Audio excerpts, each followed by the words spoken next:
Drama by Raina Telgemeier. A TED Talk by Christina Duncan Evans.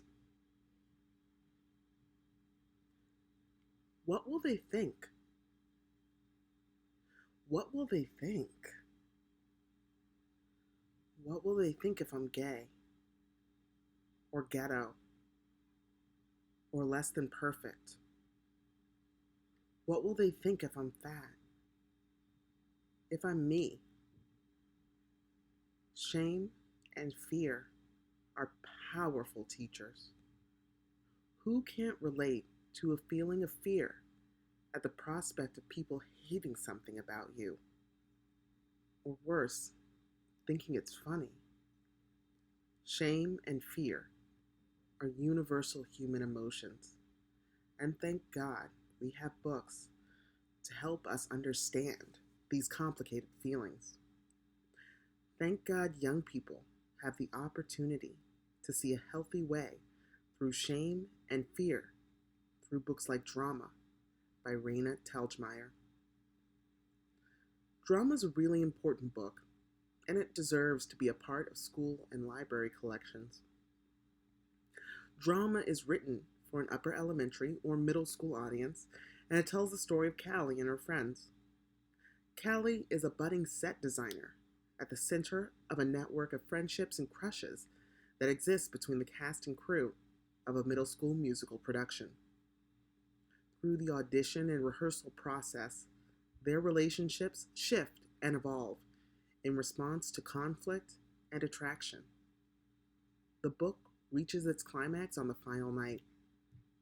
During the play's kiss scene, a boy fills in for the female lead, steals the show with a great performance, and kisses his crush, who happens to be playing the male lead.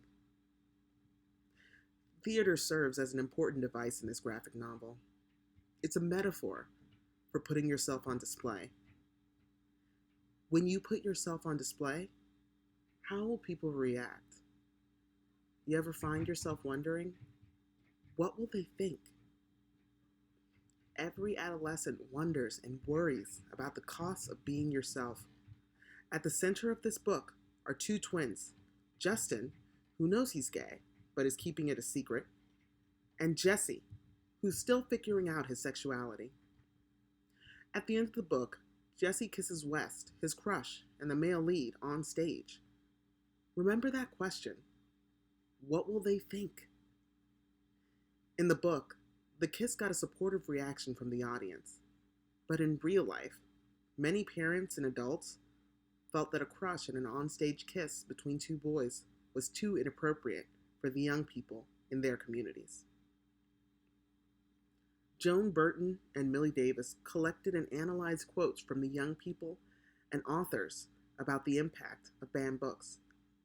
They wrote, quote, "Ironically, some of the most frequently challenged books are the very books that young readers say are especially important and meaningful to them.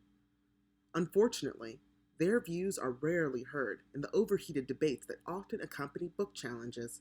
Instead, the adults, parents, school administrators, and school board members make decisions about what kids should read without always appreciating how books with controversial content help young people learn and mature." We've seen examples that show how far people can go to keep important books out of the hands of people who need them the most. In 2016, the legislature of the state of Virginia passed a bill requiring teachers to send home parental notification when dealing with controversial topics and books. And consider the racial optics of the situation. In the capital of the former Confederacy, the book that sparked this outcry was Toni Morrison's Beloved. So this bill emerges in the legislature, designed to alert parents when their children are learning about controversial topics. Many people who criticized the Virginia bill noted that it was vaguely written.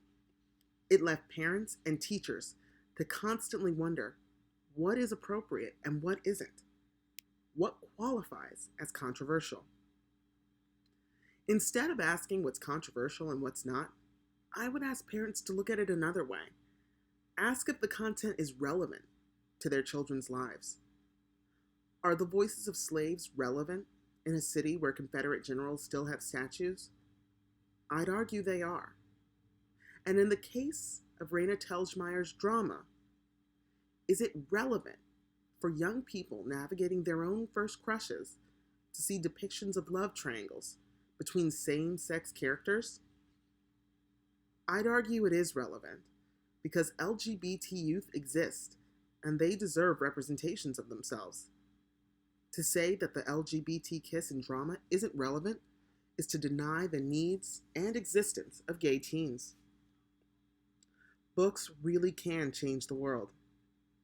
That's the conclusion that Jamie Lee comes to at the end of her essay, 10 Reasons for Banning Books and 5 Better Reasons Not to. Books have the power to rewrite the world that we live in.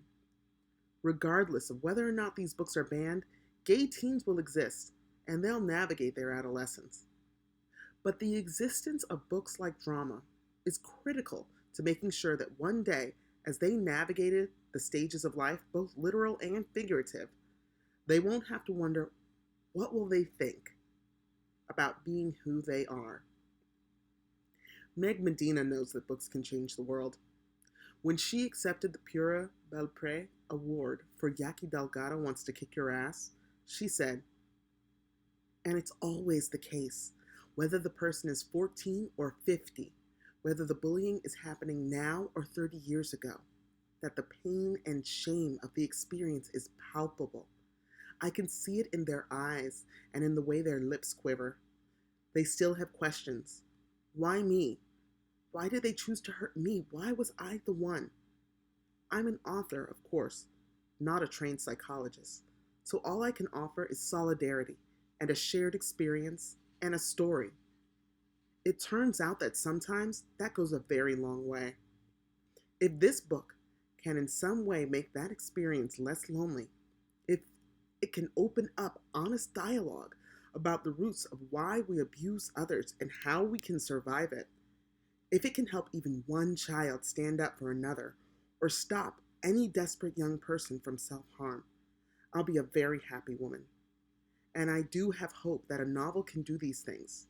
I do believe that stories change lives. Meg Medina is saying that books like drama, yes, they're relevant.